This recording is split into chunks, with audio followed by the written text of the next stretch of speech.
A note before this one begins. If you like your fear slow and your dread earned, stay till the end. This is the kind of case that doesn't let go easily. And if you're new here, welcome to Cursed America. This is where we tell the cases the local papers buried, the ones the county never wanted on record. Tonight's story comes out of the Cumberland Hills, and I promise you, by the time we reach the tree with the marks on it, you'll understand why. Tell me where you're listening from tonight. City, county, country, doesn't matter. Drop it in the comments before we start. I like knowing who's sitting in the dark with me. The year is 1889. The place is a fold of eastern Kentucky the maps call Coldwater Ridge, though nobody who lived nearby ever called it that out loud. They just called it up past Tanner's Creek, and they said it the way you'd mention a grave you didn't want to walk over. The nearest town was Ashford Bend, a courthouse, a feed store, a church with more headstones behind it than pews in front. A single wagon road left town heading east, climbed for 11 miles, and quietly stopped being a road. Along that road, in 4 years, 5 people had gone missing. Not children. Not drifters nobody would miss. A land surveyor. A tinker. A schoolteacher heading to a homestead to tutor. 2 brothers hunting deer who never came home to their own wedding suppers. 5 people. 11 miles. 4 years. That's what finally got the state's attention. So in September of 1889, a county investigator named Silas Merrill rode into Ashford Bend on the afternoon coach with a leather satchel, a borrowed revolver, and a letter of authority from the state attorney's office. Merrill was 38. Quiet in the way men get quiet after they've seen something they can't unsee. He'd worked mine disasters, flood recoveries, 2 lynchings he still wouldn't talk about. He had a reputation. Send Merrill when nobody wants to write the report themselves. The town sheriff, a heavy-set man named Otis Prue, met him at the coach stop. Prue had a bad hip and a worse habit of looking over your shoulder when he talked, like he expected someone to be listening from just out of sight. You alone? Prue asked. I'm alone, Merrill said. Course you are, Prue said, and didn't sound surprised. In the sheriff's office, Prue laid out 5 folders on the desk and didn't open a single one right away. He kept his palm flat on top of them, like a man holding a lid down on something that wanted out. Before you read these, Prue said, I need you to understand, whatever you decide up there, I can't ride with you. My deputies won't go past the fork. The town won't sell you supplies if word gets out you're headed up Tanner's Creek. And I will be no use to you at all past the old chapel ruins. Understood, Merrill said. Prue opened the first folder. Land surveyor, he said. Spring of '86. Breakfast at the last farmhouse on the road, and then nothing. Horse came back 9 days later with the saddle cinched wrong, like somebody who'd never saddled a horse in their life had tried to fix it. Second folder. Tinker. Wagon found off the road, horses calm, lantern still burning, money untouched. Just him, gone. Third folder. The schoolteacher. Her trunk was found stacked neatly by the roadside, clothes folded inside, as if she'd meant to come back for it and simply never did. Fourth and fifth, the brothers. Their rifles were found leaned carefully against a tree, side by side, unfired. Same road, Merrill said. Same 11 miles. Same family, Prue said. Merrill looked up. They're called the Cray family, Prue said. Been on that ridge since before the county had a name for it. Never registered a birth, a death, or a deed. Last time anybody from that family was seen in town was 1861. A woman. She bought coal oil and salt and left without a word. How do you know they're still up there? Prue met his eyes for the first time. Because people keep going missing. That night Merrill read the folders twice by lamplight. He didn't write anything down, a habit from the mine disasters, where paperwork had a way of vanishing along with the men. At dawn he hired a guide, a wiry hill man named Ambrose Teal, 50-something, who knew every deer trail and dry creek bed on that ridge and had sworn, more than once, never to use that knowledge again. "I'll take you to the chapel ruins," Teal said. "I'll show you the road past that. I will not walk you into that hollow. If you go alone. And if you don't come back, I ride down and tell them a story with no name in it." "Fair," Merrow said. They rode out at first light. The first stretch was easy, worked farmland going to seed, women at fence posts who stopped to watch them pass with a look Merrow had seen before, on the faces of families outside a hospital ward. Not grief yet. The waiting kind. That night at the fire, Teal talked the way old men talk about mountains, circling, doubling back, never quite finishing a thought before starting another. "My grandfather trapped this whole range," he said. "Feared nothing with teeth or claws. Wouldn't sleep within 2 miles of that hollow, though. Said the Crays weren't always like this. Said something up there got into them, generation over generation, till there wasn't much family left in them at all. Just the hunger that used to wear a family's face." Merrow asked what he thought they were now. Teal stared into the fire a long while. "I think they're what's left over," he finally said, "when a family stops needing the rest of the world to survive, because they found another way to feed themselves." Neither man slept well. Somewhere past midnight, an owl called 3 times and stopped. From much farther off, down in the fold of the ridge, something answered it. Not quite right. Like something that had practiced the sound but never quite gotten the rhythm of it. If you're the kind of listener who likes to sit with a case a while longer than 15 minutes, Cursed America has a full collection now, Hollow Ground, 9 cases from 9 counties, every one of them closed by the law with a word that didn't fit what happened. Links pinned below if that's your kind of night. Now, back to the ridge. On the second day they reached the old chapel ruins, 4 crumbling walls and a bell that no longer had a rope. Teal wouldn't go past the treeline beyond it.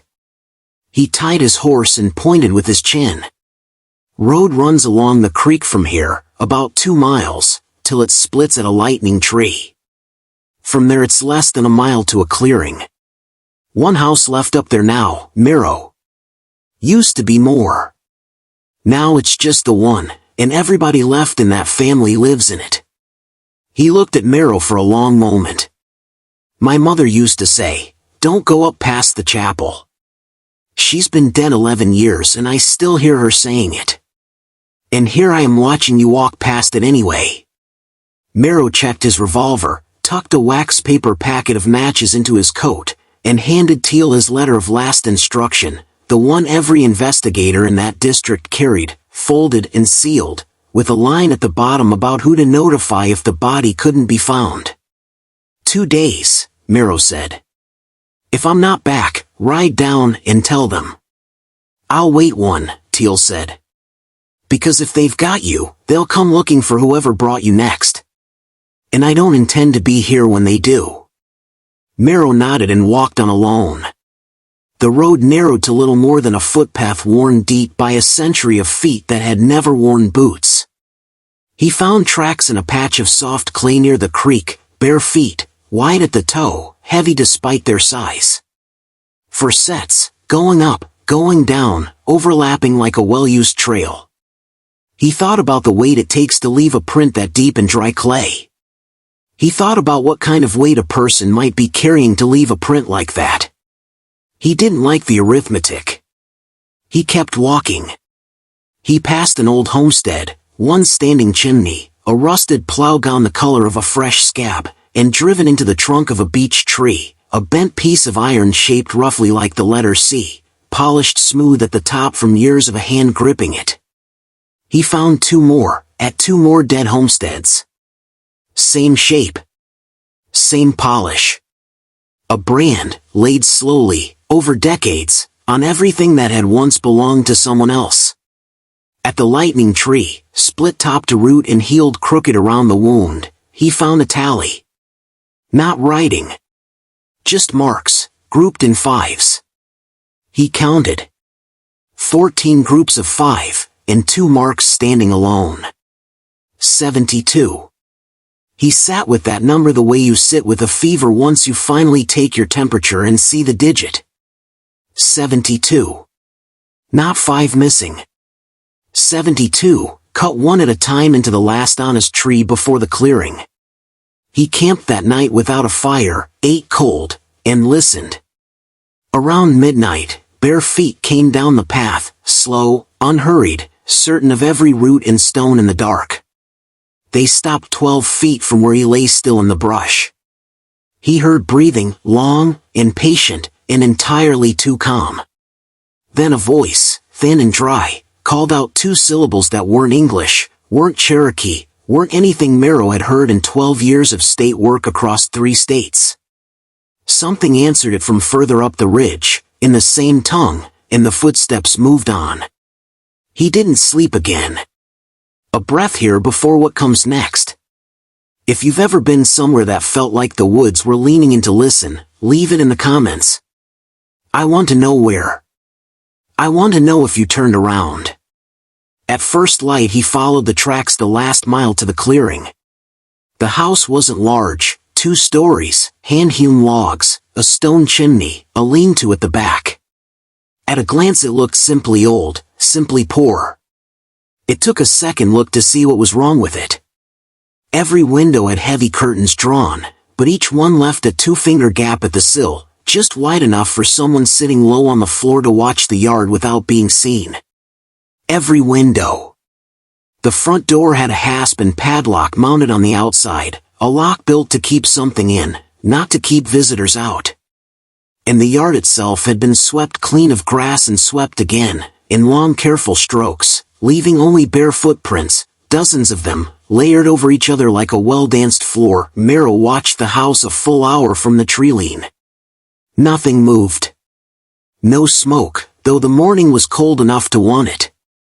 Once, only once, the curtain in an upstairs window shifted at the bottom edge and went still again. He walked into the yard.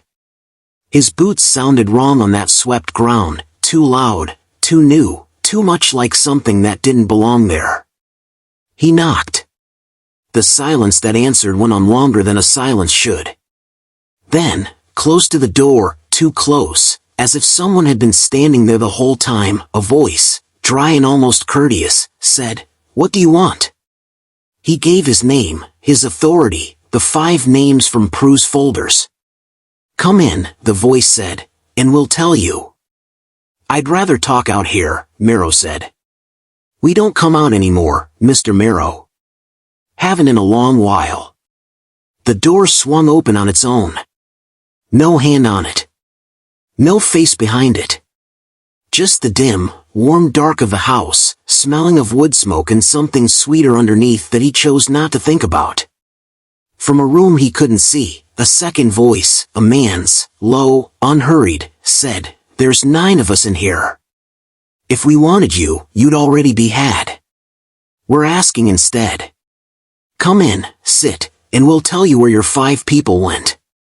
Merrow stood in that doorway for what he later described as the longest 30 seconds of his life. In those seconds he did the arithmetic again, 5 names on record, 72 marks on a tree, and every drifter, cruiser, and lone traveler who'd gone up that road since before the county had a courthouse. The number the sheriff of Ashford Bend could bear to write down was 5. It was never the real number. He took one step back. His boots sank into the swept dirt, and behind him, without warning, a line of that dirt rose.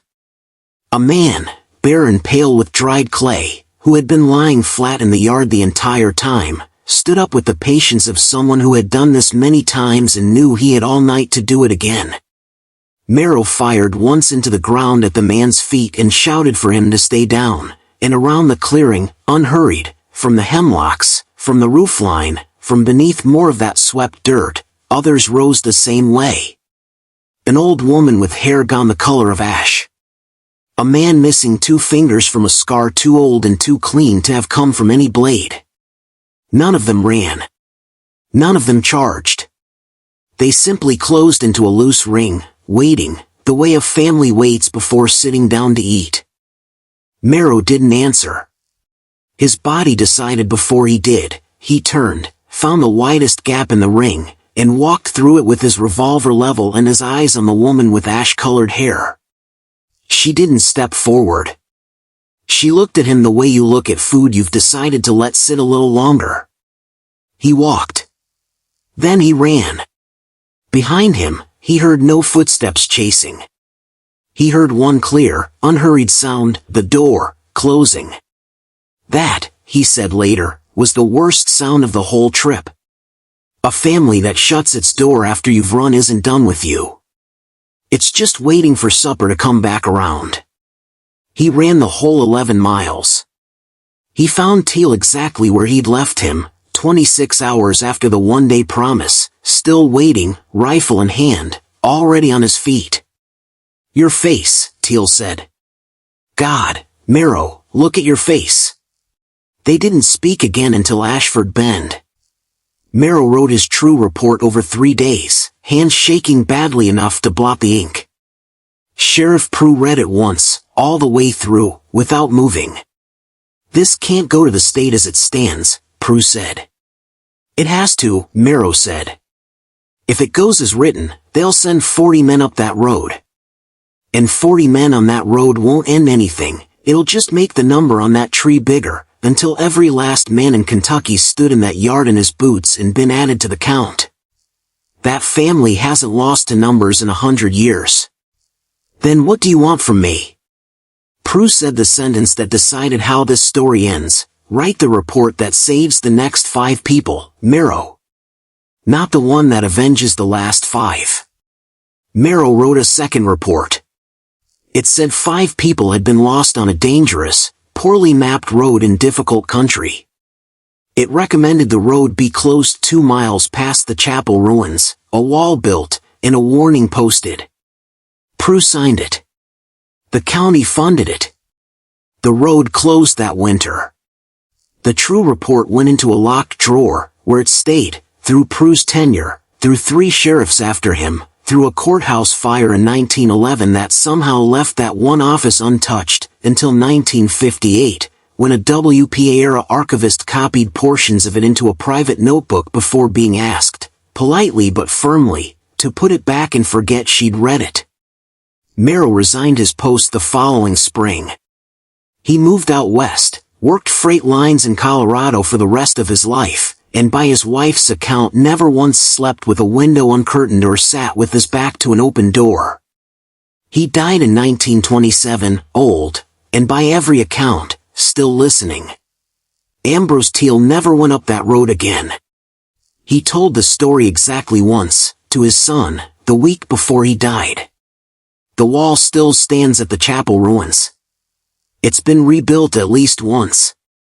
The sign on it today mentions nothing about a family. It just says the road beyond is unmaintained, and the county assumes no liability. Which, as far as anyone can prove, is true. As for the Crays, in 1934 a fire warden spotted smoke from a clearing his map didn't show one exists.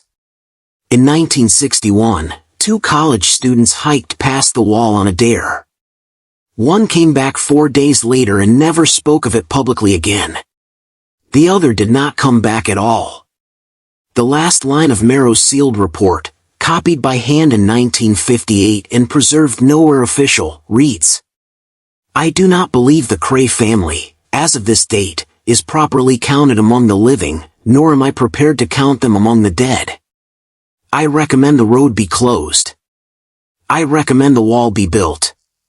Above all, I recommend no one go past it again. If you've ever stood somewhere in these hills that felt like it was leaning down to look at you, tell me. County, year, whether you turned around. There are more roads like this one than anybody's willing to admit, and every one of them ends at a wall nobody explains. This has been cursed America. Take care of yourselves out there. Don't go up past the wall."